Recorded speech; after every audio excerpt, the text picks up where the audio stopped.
my head now. Yeah, so this is the work of We Animals Media. This is my nonprofit photo agency. I often get all the credit, but it's not so. We have 95 contributing photographers who are animal photojournalists, and I'll talk about what that is soon. And these are images, though we work globally, these are images that focus on the EU that have been photographed in the last decade or so. Really proud to have been invited to exhibit here. I think that photography is just, a piece of the puzzle when it comes to animal equality and the kind of work that we're doing. And so, yes, here we are.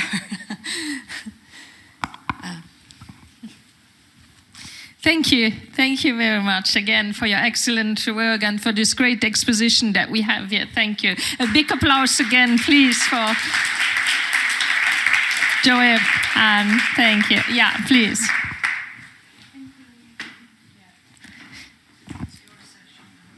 Is that right? Okay. So, but maybe if there are urgent questions, we wanted to take them all together. Please go ahead. We have maybe 2 minutes time for questions if you want, if there are urgent ones, please. Other ones, we give all the time left to Joanne in the other case, and we discuss with a drink afterwards. Thank you very much. Sorry, I made you stand up and then sit down again. Thank you. Thank you.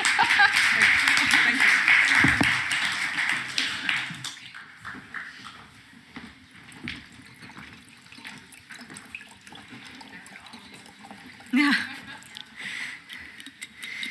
I wish we had time to answer questions from these fabulous panelists. Okay, just a moment.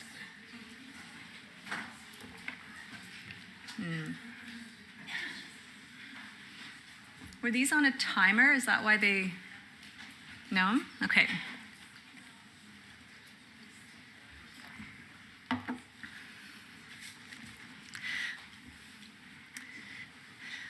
Okay, here we go. Last presentation of the day, no pressure. Well, my name is Joanne McArthur. I'm an animal photojournalist, and I get invited to conferences like these because I am on the front lines with animals. I am there documenting the animals we are all here speaking about, representing. I've been doing this work for 2 decades and in over 60 countries now. I also want to shout out, before I begin, some of the organizations here who I have worked with over the last 2 decades. I get a lot of credit for going to do this investigative work, but quite often I can't do it at all unless I'm with an NGO. So I want to point out specifically Essere Animali and Animal Equality and Eyes on Animals. So thank you very much.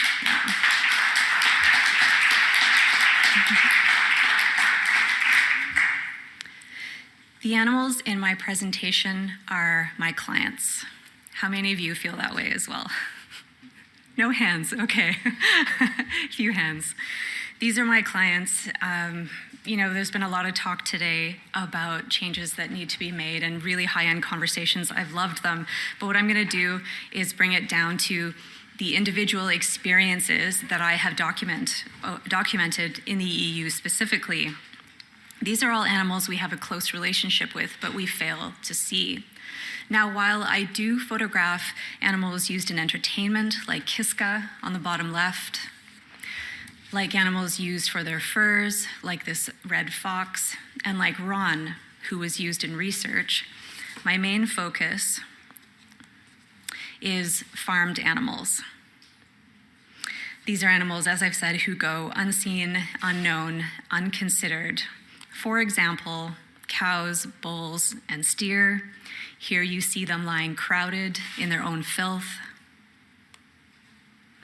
And animals in transport. This was a shoot with Eyes on Animals a couple of years ago at the Bulgarian-Turkish border. These animals have traveled 1,000 kilometers, sometimes 2,000 or more kilometers. And at every point, and even at this point in their journey in the heat, they still have hours more to go. And sheep. Over 1 billion animals are transported within and exported from the EU each year by land. Unbelievable.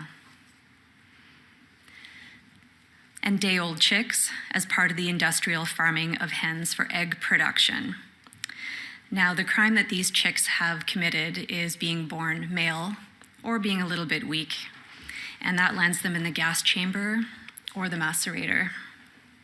An estimated 3 million day-old chicks are killed every year in the EU. And rabbits. These are animals who straddle that really unsettling divide between beloved pets, fur products, meat, and medical test subjects. And fish, who have globally been so often overlooked in the fight for the most basic of welfare standards. We can't count the number of fish that we pull up from the sea, and so we make estimates based on tons. Now, who should have to look at these painful images? Yes, they're painful images, but they are in fact images of reality. There is a philosopher and political essayist named Susan Sontag, and she wrote a whole book about this. It's called Regarding the Pain of Others, and she asks, who should have to look at suffering? And the answer is anyone who can help. And every one of us can help because we are all taking part in animal uses and abuses. A little bit about photojournalism, which is what I do. It shapes history. That's what I love about it. Both historically and today, photojournalism memorializes ideas and events. Photojournalism, however, is limited. It's about the human condition. Animal photojournalism, which is what my colleagues and I do, includes everybody. Now, I'd like to take you to a pig farm. This is in northeastern Italy, famous for producing prosciutto. I remember the first time going to a pig farm, but even before going inside, I was hit with the smell. My eyes were watering. Pigs have a sense of smell that is 2,000 times stronger than ours, so imagine what it's like for them to live in conditions like these. This is actually quite clean for a pig farm, and I've been to pig farms globally now. What a sweet photo of a sweet piglet. It's a lovely moment, but it's a short moment. This piglet is headed for a life of absolute pain and dread. Ahead of this piglet is tail docking, ear tagging, teeth cutting, castration without anesthetic, separation from family members, and then transport and an untimely death. And this is how pregnant pigs live, in crates. Let's pause on this for a moment. I just want you to really take this in. Look at the surroundings. She can just stand up and lie down again. This is how she'll spend her time until she gives birth, in this absolute filth. And we sometimes congratulate ourselves for providing enrichment for animals in large-scale industrial farms. That's what you're seeing here in the foreground. This is what we can pat ourselves on the back for, a chain hanging in the middle of this filthy room, which gives the animals something to do.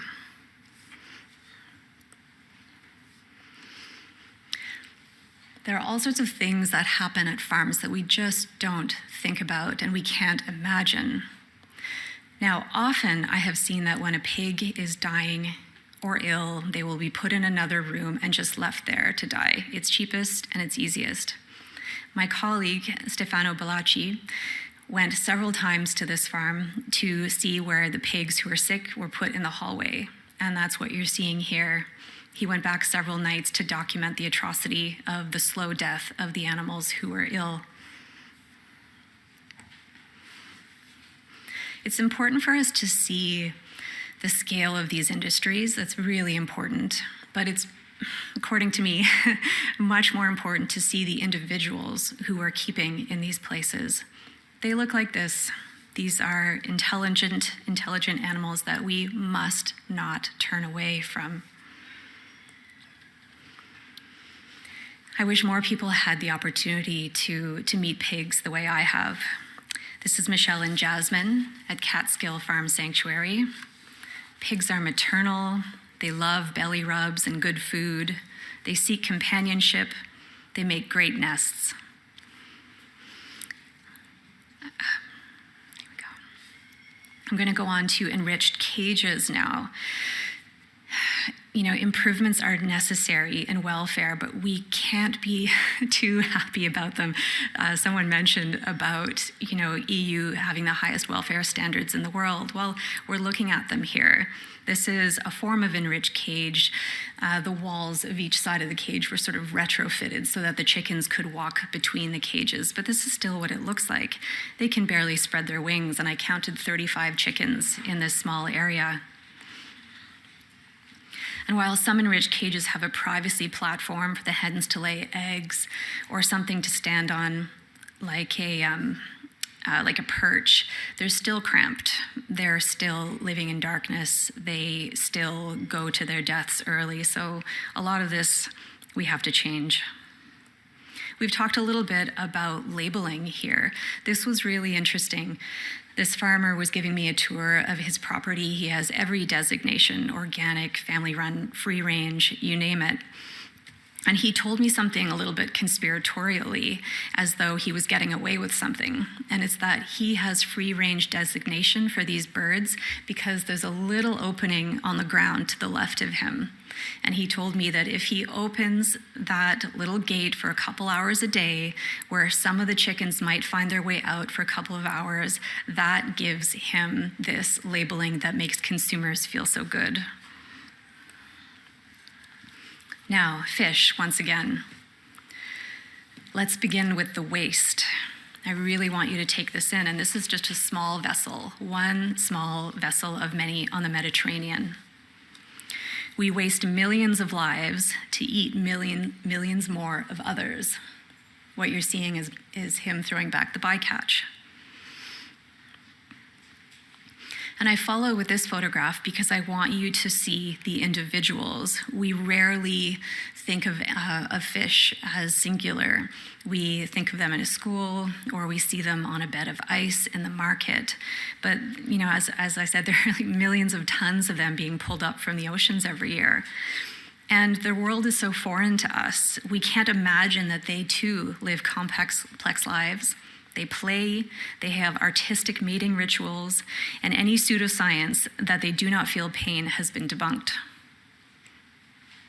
Fish do suffer pain when they are left to asphyxiate or freeze to death while fully conscious in ice water. And on to the slaughter of mammals, like these cows. You know, it's still hard to look at this even years after having taken this picture. This was in Turkey, and one of the things that these animals must undergo is dying in front of one another.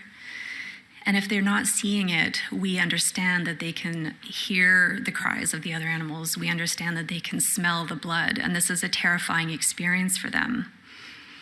And so this is the end of their journey coming down into Turkey, but they have already spent, like dozens of hours in the transport truck and separated from family and so on. This is wholly unnecessary. Now, this is me climbing a parked truck at the Bulgarian-Turkish border. I'm climbing up to look inside to see who's in there and see what their experience is like.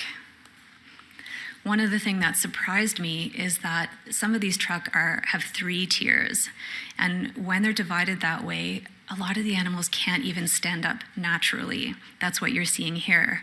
This animal cannot lift their head properly, and who knows how long they've been in that truck, in that position.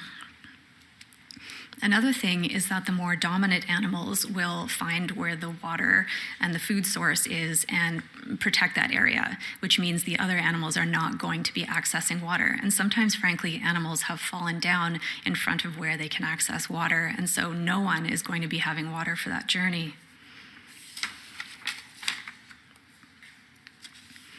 And as mentioned, though it's illegal to transport animals in extremes of heat, it happens all the time. These animals were transported, this is the inside temperature of 35 degrees. And, the suffering really increases when they're spending time in trucks at that level. and it's also legal to transport pregnant cows and heifers. Now, this is a calf who was found on the border. The calf may have been born in a truck, may have been born in one of the resting stations, but the animal was suffering terribly and was dying. Eyes on Animals came in and brought veterinary care for this one calf, which is just a beautiful thing. Like, what an act of faith to do that. And as Leslie, the founder, said, you know, when you're faced with suffering and there's something that you can do, you must act. And so they did. And they did save this calf's life, though, of course, the future of this calf remained uncertain. A poignant moment, an animal reaching for nature through the bars of the truck. There's this fantastic quote by Dr. Theo Capaldo. She spent years of her life, decades of her life, helping to reduce animal suffering. And she says, it's all the same, really. The environment, women, children, civil rights, the animals, it's all about the same thing: compassion and doing what's right for everyone. Now, we call this work animal photojournalism. It's an emerging genre of photography that centers the stories of animals as well as the resultant ecosystems of suffering. We made a 5-pound, unflinching, searing indictment of a book, similar to what conflict photographers do, about the experiences of animals. And I'm very proud to say that it's in its 3rd printing, and it actually won the Photography Book of the Year by Pictures of the Year International. It's a really big accolade, and what it tells me is that, you know, this is the time for animals. This is the time for changing laws. This is the time for these stories. It really is the time. Have I mentioned it's the time? And that's also why I'm happy to be at this conference, because I'm surrounded by people who believe this as well. Now, the following images are examples of photos from the book, from the exhibit, and examples of what we do as animal photojournalists. This is the last chick, male chick, falling into a macerator. This is in Holland, shot by Jan van Eycken. We know that dehorning is extremely painful and legal in almost all countries. This is done without anesthetic. And the force feeding of ducks and geese still continues in many countries. Tubes are put down their throats, eventually leading to livers 10 times their normal size. I'm sparing you the really terrible image of one of these geese with their bills broken and their faces blood splattered, but I see that you actually put it in the exhibit, so I'm really grateful that people are seeing that image as well. And I'd be remiss if I excluded avian flu from this presentation. We are seeing it spread rapidly and globally at this very moment, as we know. The consequences for the well-being of animals is catastrophic. And as we've seen with zoonotic diseases in recent history, this could soon bode badly for us as well. Some images need context and storytelling, and some of them speak for themselves. And I find this is one that just says it all, doesn't it? It evokes the tragedies of recent history, but this is a chicken farm. We don't want this work to paralyze people. It often does, as you know, showing images of suffering as a tricky business. And so the book does include a gorgeous pamphlet called The Way Forward, and it lists all sorts of things that we can all do.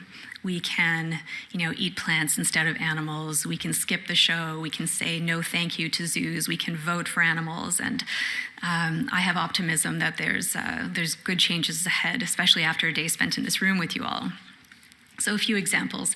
So this was down at City Hall in Toronto. People took time out of their busy day to show up in shark fin outfits and speak for 5 minutes to support the ban of import of shark fin products. And so we can speak up to our political representatives. More and more parties worldwide are incorporating pro-animal initiatives into their policies. I'm seeing some smiles at this picture. We can support political parties and unions that legislate change. We can support sanctuaries and compassionate conservation efforts. That's Jean on the left and OP on the right. Now, OP was a calf who was left on a pile of dead animals as he died. However, Jean rescued him and nursed him back to health with the help of his staff at Farm Sanctuary. And OP had a long life, 16 years there in safety and comfort. We can support plant-based food tech. We can support plant-based eating. In other words, we can keep animals off our plates. It's one of the, easiest solutions to the massive problems animals are facing and that the environment is facing and our health is facing. We can trans-farm. How many of you know this woman, Sarah Haley-Tag? She's in Switzerland, and she created a transformation program. She has helped over 100 farmers transform from animal agriculture to plant agriculture. And we photographers, we like to influence influential people who are also photographers.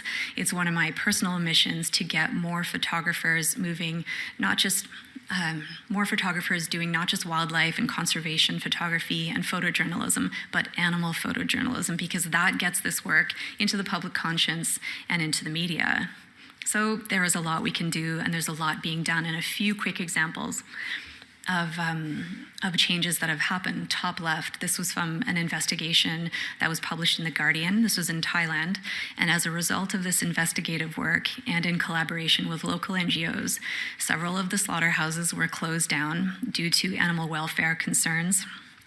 And an epidemiologist who saw the investigation actually started his own organization to improve welfare of animals at farms. That's called Catalyst. It's really exciting for me to be able to work with NGOs and politicians, legislators to create change. Fur farm on the bottom left, there were foxes in that cage, but that place was investigated and closed down, and the first criminal charges ever to be posed against a fur farmer in Canada happened at this very farm as a result of the investigation. And lastly, I was posing as a monkey buyer. I do all sorts of things to get these images. So I was posing as a buyer of macaque monkeys in Southeast Asia with a team of people. This work was presented at the CITES Convention in Geneva a year later with Cruelty Free International. And as a result, 2 of the 3 farms that we visited closed down. Lastly, this is in Taiwan.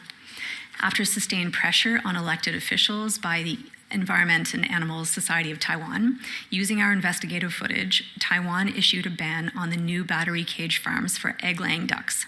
This was the first ban on cages for laying ducks at a national level. And it was really great to hammer down on that because duck cage farming was on the rise there. And so they really nipped it in the bud while they could. Now I'd love to share with you a story of love and hope and rescue before I close off. So what is going on here? Well, there's a plane full of birds.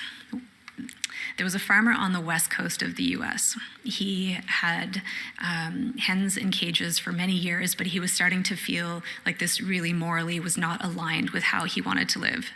And so he had fewer and fewer hens until he had 3,000 left, and he just wanted to be done with it. So he called an NGO and said, or sanctuary, and said, "Can you take my 3,000 hens?" Now that's an awful lot of hens for anyone to take, but the NGOs bound together. Some could take 10, some could take 1,000, some could take 100. So of these 3,000 remaining hens, 1,100 were flown to the east coast of the US. By the way, I missed a slide. I want to show you how hens are kept. This is a modern egg facility. Look how high the cages are stacked now. And you can see that the girl on the left, she has been debeaked, which is a practice in most countries, still legal in most countries. Now, this plane has arrived. It has 1,100 birds. And we don't know who paid for this charter flight for these birds. Like, how awesome is that? We referred to the anonymous benefactor as the henefactor. So the benefactors plane has arrived, and I love how happy these people are to receive these birds. You can see they just can't wait to get them out of those cages. They're at 10 per crate at that point. And now what you're seeing are these hens touching down on ground for the very first time in their lives. It was such a beautiful event. Very, very sweet to see them out in the grass pecking around. However, they were all quite ill. They all needed treatments of some kind or another. Here you're seeing one of the hens receiving subcutaneous fluids. They all have nails this long because, of course they do. They've been standing on cage flooring their entire lives. They all have mites, and so they're given a special bath which helps reduce and kills the mites on their bodies. And here's one of the 10 per crate, one of the 1,100, one of the 3,000, but that is to say, really, one of the billions of animals we keep in cages every single year. And earlier on, I mentioned that it's really important for us to see those individuals, and that's why I'm ending on this slide. We have to remember these are our clients. These are the animals we're fighting for. This girl, she was named Jolene, by the way. And, Jolene is not a billion. She is one of another and another and another. And so, given what animals have undergone, farmed animals have undergone and continue to undergo every single moment of every day, what I hope is that we're all up to the task of doing the right thing by them and by our conscience. And that is to look at them, to consider them, and to not turn away. So I'm very thankful for you all here today for working so hard on behalf of animals and for not turning away from them. Thank you.